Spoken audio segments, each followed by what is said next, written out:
The clock showed 8:42 a.m. as Kendrick Robinson parked his vehicle in the lot outside the municipal courthouse in Greenville, South Carolina. The warm morning sun cast elongated shadows across the asphalt. Kendrick exhaled deeply. He despised being late. As a federal prosecutor, his career depended on discipline and preparedness. Yet, today had conspired against him. This morning wasn't supposed to be complicated. The task ahead was straightforward, addressing an error in a property tax adjustment on the house his grandmother had left him. The city had inexplicably increased the taxes, and Kendrick had spent weeks collecting evidence proving the mistake. The house was more than just property. It was the foundation of his childhood, the place where his grandmother taught him right from wrong.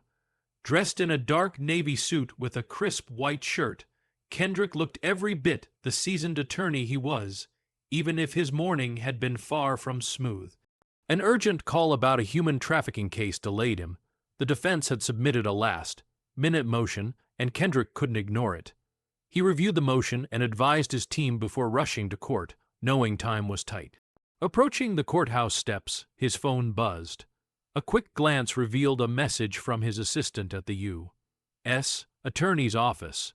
The judge in Greenville is known to be strict with latecomers. Be careful. Kendrick sighed and slipped his phone into his briefcase. He wasn't concerned. Facts were his weapon, and he was prepared. Yet, the warning lingered in his mind. Inside, the municipal court differed greatly from the federal courts where Kendrick usually worked. The walls were dull beige, and the seats bore marks from decades of use. The air faintly smelled of coffee and old paper. Despite the worn surroundings, the courthouse buzzed with activity. People shuffled in and out clutching stacks of documents, their faces marked by worry over parking tickets, minor disputes, and small claims. Checking his watch, Kendrick saw it was 8:50 a.m. Only 10 minutes to find the right courtroom. Following signs down a narrow corridor, he passed people speaking quietly. Room 204 bore a brass plaque, Judge Charles Whitman. Adjusting his tie, Kendrick stepped inside. The courtroom was already filling with attendees. He found a seat near the back and opened his folder to review his evidence. As he read, Judge Whitman entered. The tall man, with silver hair and piercing blue eyes, commanded attention without speaking. His reputation as a strict, no-nonsense judge was evident in his sharp gaze that missed nothing. "All rise," announced the bailiff. The room stood, and Kendrick straightened his posture. Once seated, Judge Whitman began calling cases in mechanical order, his tone crisp and detached. Kendrick observed a middle-aged man in a suit arrive a few minutes late and quietly take a seat, unnoticed by the judge. Moments later, a casually dressed young woman slipped in and sat down, also ignored. Kendrick noted this but kept his focus. At 9:15 a.m., Kendrick's name was called. Gathering his folder, he approached the podium, projecting calm despite the delay. Judge Whitman looked up, his expression hardening. Kendrick sensed a sudden tension in the room, absent during previous cases. "You're late, Mr. Robinson," the judge said sharply, his voice cutting through the silence. "Do you believe the court's time is less valuable than your own?" Kendrick raised his hand slightly, palms outward, acknowledging the rebuke. "Your Honor, I apologize for the delay. I was attending to urgent federal matters." The judge cut him off. "Excuses don't excuse tardiness. This court operates on order and respect. If you cannot abide by that, you should reconsider your priorities." Feeling dozens of eyes fixed on him, Kendrick kept his composure, choosing his words carefully. "Your Honor, I understand the importance of punctuality. If I may, I'd like to present my case regarding the property tax adjustment." Judge Whitman dismissed him with a wave of his hand. "We must first address the issue of contempt. Arriving late compromises the dignity of these proceedings." The judge declared, You are hereby fined $750. The sentence struck like a gavel blow to the chest. Kendrick's jaw tightened ever so slightly, though his face remained composed. Around him, quiet murmurs stirred through the courtroom.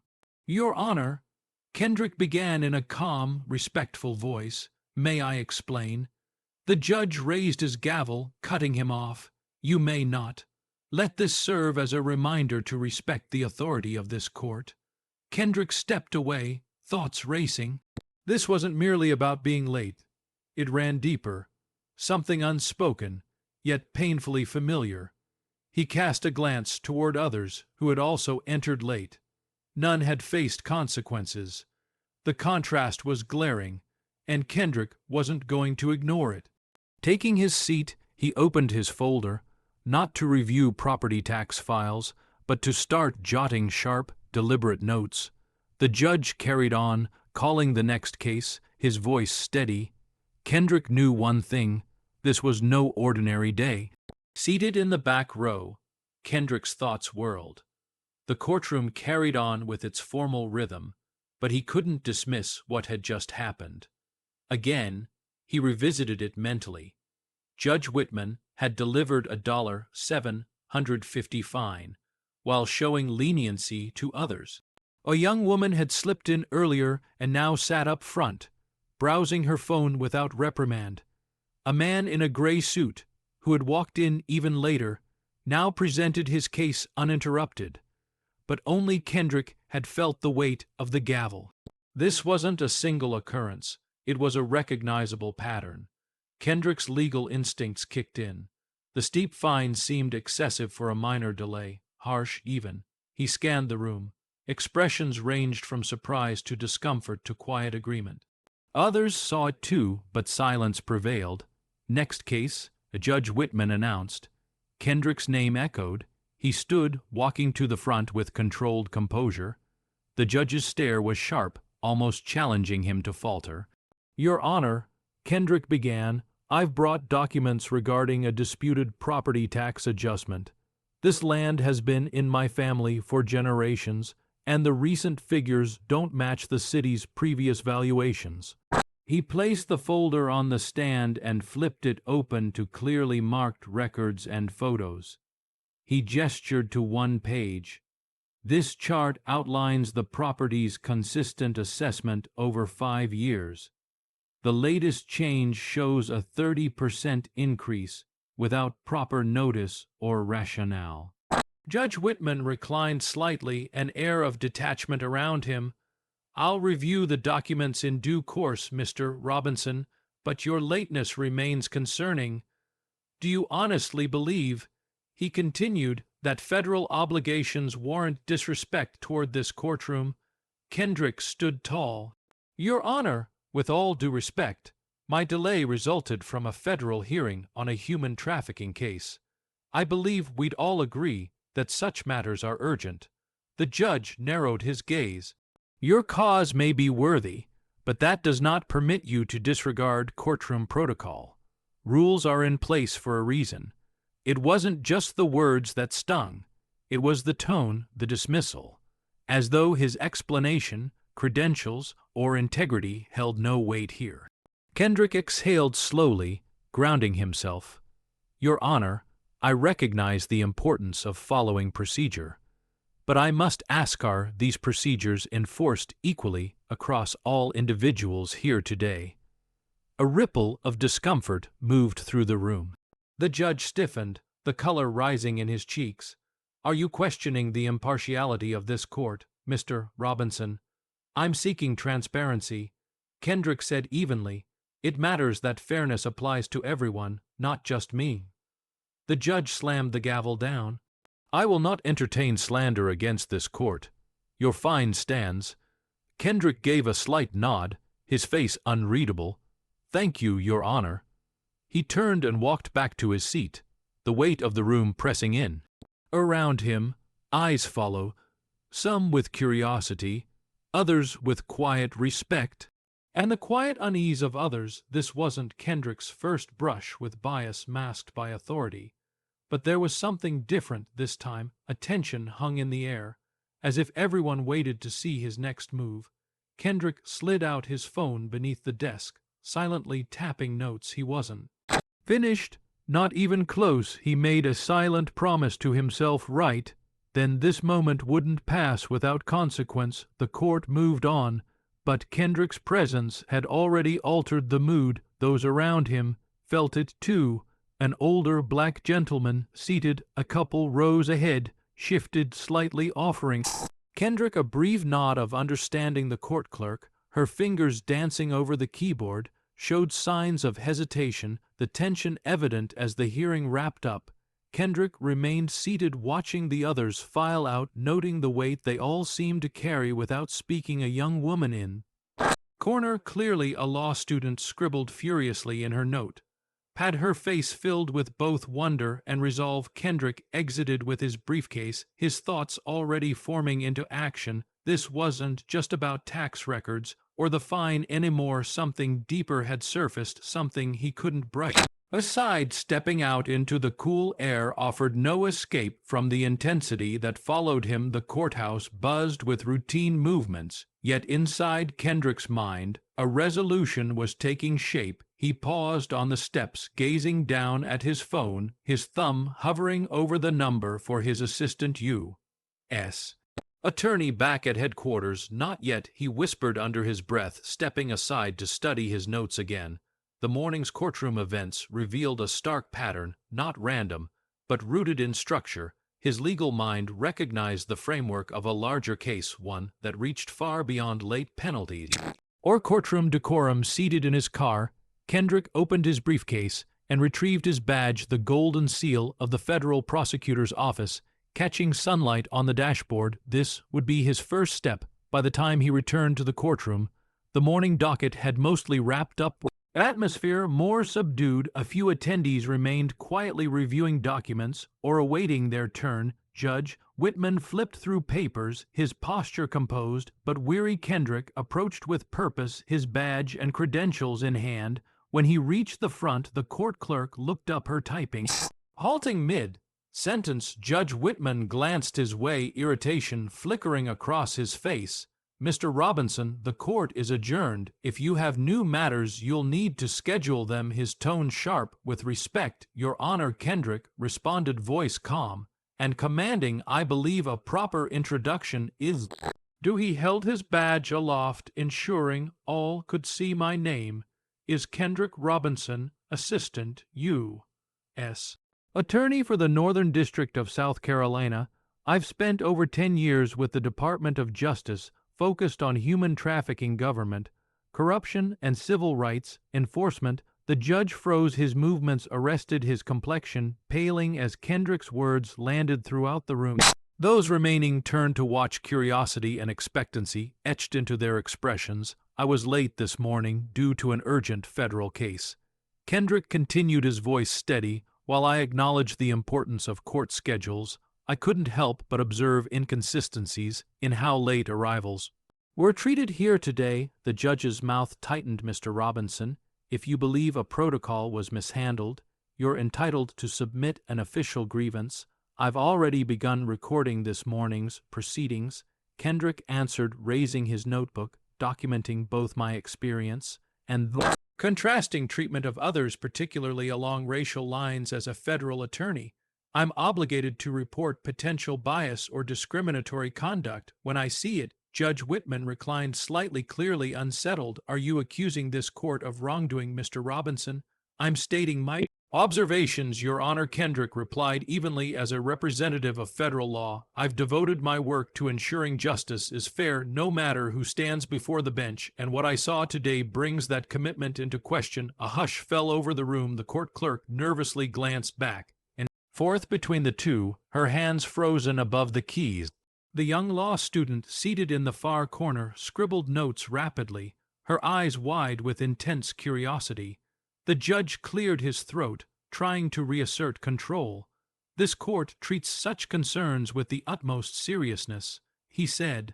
If you believe there was a lapse in judgment, I recommend using the appropriate legal channels.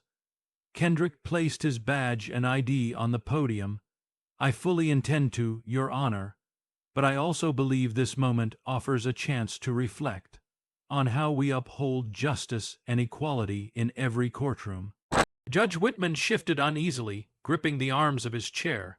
He had overseen this courtroom for years, his authority seldom challenged, but for the first time his composure seemed shaken. "You may leave, Mr. Robinson," he said, his voice subdued. Kendrick retrieved his credentials and turned to exit, but paused briefly. "Thank you, Your Honor. I will see that this is addressed appropriately." As he stepped through the courtroom doors for the second time that day, he felt every eye following his movements. The significance of the moment wasn't lost on him. This was no longer just about defending himself. It was about confronting a justice system that too often overlooked its own inequities. Outside, Kendrick pulled out his phone and began drafting a comprehensive email to his office. He detailed every exchange, every inconsistency, every instance of unequal treatment he had observed. When he finally hit send, he understood that this was only the beginning. The message Kendrick sent that afternoon traveled quickly. By the next morning, his phone rang. It was the U.S. Attorney's office. Julia Harper, his supervisor and a seasoned prosecutor known for her precision and resolve, spoke with urgency and interest. "I read your report," she said.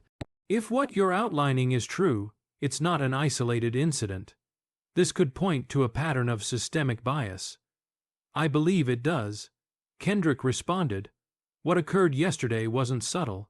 It aligns with a trend I've noticed before, and I'm confident I'm not the only one who's lived it." Julia let out a slow breath. "I'll contact the Judicial Review Commission. We'll need to handle this carefully but thoroughly. In the meantime, collect everything you can. If this becomes public, we must be ready." The call ended, but Kendrick's work had only just started. He spent hours reconstructing every detail from the courtroom that morning. He combed through public documents, identifying recurring irregularities in fines and rulings handed down by Judge Whitman. Clear patterns emerged.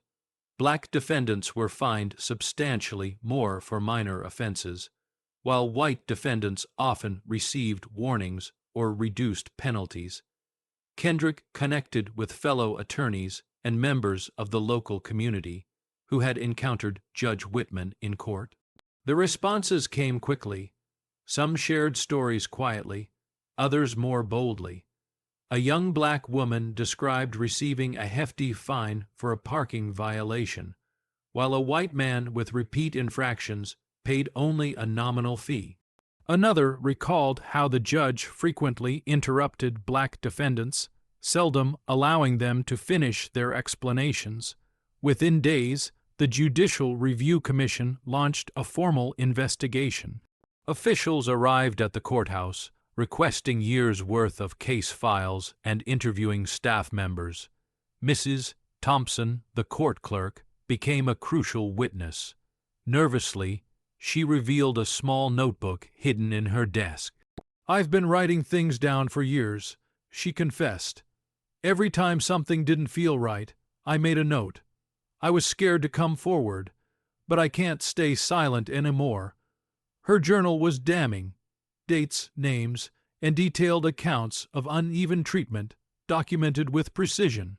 Investigators also spoke with James Wilson, the longtime courtroom bailiff. His tone was steady but somber.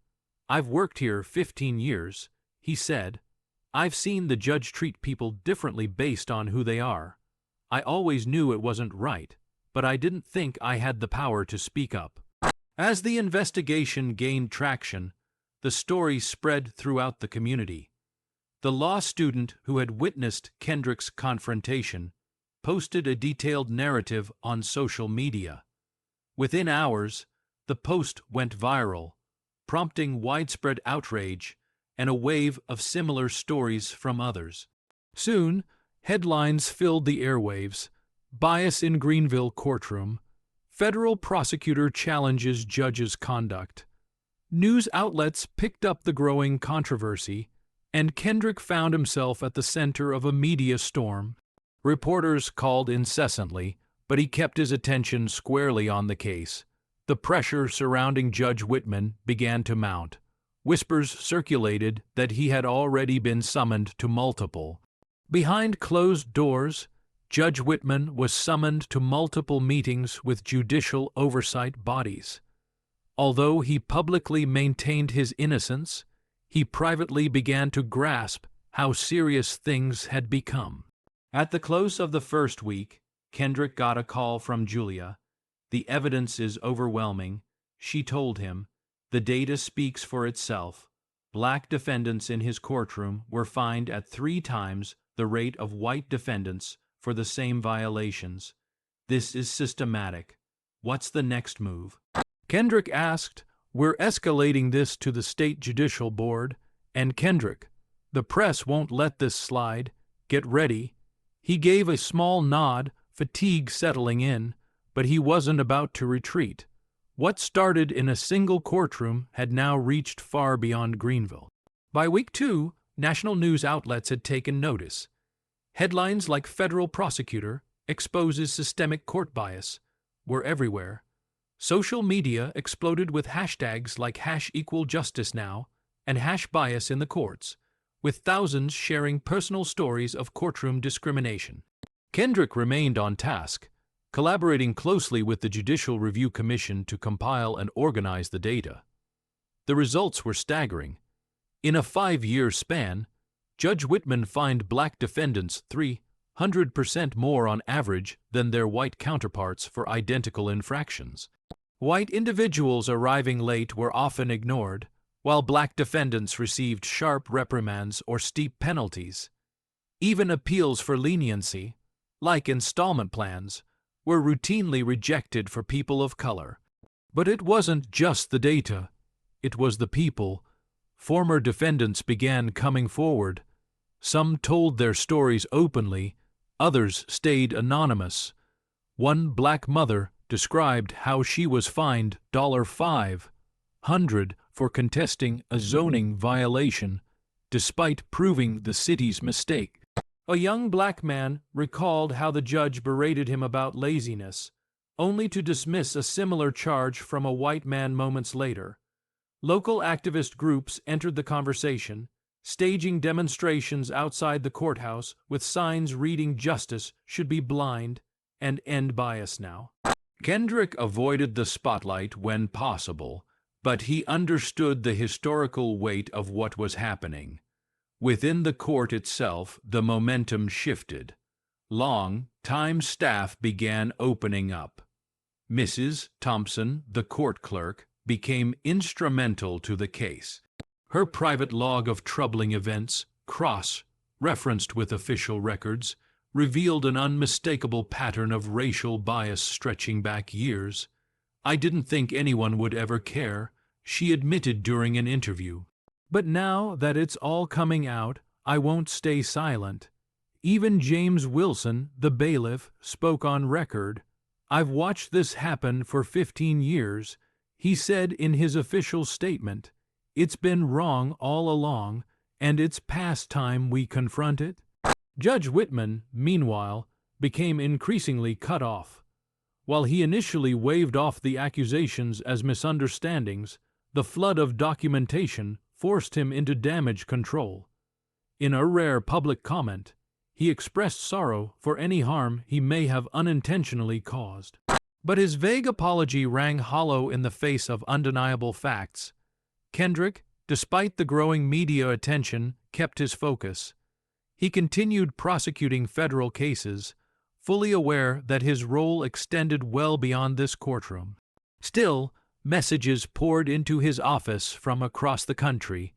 Letters, emails, and phone calls flowed, in some in support, others describing eerily similar experiences elsewhere. One letter especially moved him. A retired attorney from Alabama wrote, "I witnessed the same kind of injustice for years, but never found the courage to speak out. Thank you for doing what so many of us couldn't." The ripple effect expanded. Other judges across South Carolina came under investigation as journalists and activists pored over court records. In response, the state's Judicial Oversight Committee announced a sweeping examination of local courts, pledging to eliminate structural bias. By month's end, The Judicial Review Commission released its preliminary findings. The report was damning. Judge Whitman's conduct was only a symptom of a larger, deeply rooted issue. The Commission's recommendations were urgent: mandatory anti-bias education for all judges, frequent audits of court rulings, and the creation of independent review panels to hold the judiciary accountable. The pressure eventually overwhelmed Judge Whitman. Confronted with the likelihood of a public inquiry and possible disciplinary measures, he issued his resignation. In a short statement, he said, "I believe stepping down is best for this court and for this community." The announcement sparked a range of reactions. Some interpreted it as an acknowledgement of wrongdoing, while others saw it as a necessary move toward progress. For Kendrick, the news brought a sense of validation, though not celebration. The resignation was only the starting point. The real challenge was still ahead. As changes began taking root, Kendrick stepped into a new capacity. He was invited to address audiences at law schools, town hall meetings, and professional legal gatherings about his experience and the vital need to confront institutional bias. His journey resonated with young legal professionals, especially those from marginalized communities, encouraging them to see themselves as drivers of reform. At one such gathering, a young black law student approached him following his presentation. "You've helped me see that the law isn't just about procedures, it's about people. You've given me a reason to stand up for justice." Kendrick smiled, deeply moved. "The fight's only getting started." He replied, "But if we all commit to it, we can improve the system." 3 months after the pivotal morning that had sparked it all, the Greenville courthouse appeared noticeably transformed. The once dull beige walls had been refreshed, and a new welcome desk stood at the entrance. Multilingual signage directed visitors to resources many had never realized were available. Things like legal assistance, payment plans, and guides on navigating procedures. Near the doorway hung a simple but powerful plaque: "Equal justice is everyone's right." Inside, the changes ran even deeper. Judge Whitman no longer sat on the bench. He had quietly exited following his resignation. In his place presided a younger judge known for an even-handed and impartial approach. More importantly, sweeping reforms were already underway. All courthouse staff now had to complete bias education sessions led by specialists who addressed the nuanced ways prejudice could influence decisions. Kendrick stood quietly at the rear of the updated courtroom, surveying the space. He had been asked to speak to a group of local judges and attorneys about the newly adopted reforms. As he waited for his turn, a mix of cautious hope and pride filled him. Real progress had begun, but he knew real change would take sustained effort. The reform movement didn't stop in Greenville. Spurred by Kendrick's example, other jurisdictions in South Carolina, and soon beyond, began reassessing their own judicial systems. State-level review boards mandated audits of court decisions, with a focus on identifying racial and economic disparities. New oversight panels, made up of legal professionals, civic leaders, and past defendants, were established to promote transparency and accountability. Back at Kendrick's office, the momentum was unmistakable. The citation he'd received that morning now hung in a frame on his wall, not as a symbol of victory, but as a reminder of the reason he had spoken up. Just beneath it was a photo from a recent event. A group of aspiring lawyers who had launched a civil rights clinic in his honor. Their hopeful faces stirred a deep sense of duty in Kendrick toward the next generation of legal advocates. The community felt the impact too. James Wilson, the longtime bailiff who had worked under Judge Whitman, had taken on a new role leading anti-bias trainings for courtroom staff. During one such session, he addressed a group of recruits. "Our job isn't just about enforcing rules," he told them. "It's about making sure every person who walks through these doors is treated with respect. If something seems wrong, speak up. Staying silent makes you part of the problem. Meanwhile, Mrs. Thompson, the court clerk, whose meticulous records had been critical to the inquiry, was promoted to lead a new initiative dedicated to upholding ethical court operations. She threw herself into mentoring younger staff and making sure the past would not be repeated. Kendrick's influence also began to stretch beyond the courtroom. He started teaching a seminar at a nearby law school, covering topics like judicial ethics and civil rights. His students, many inspired by his journey, often lingered after class to ask how they could be a force for good. One afternoon, a student approached him holding a notebook filled with reform proposals. "What do you think is the most important thing we can do to create a fairer system?" she asked. Kendrick paused, then answered, "Listen to one another."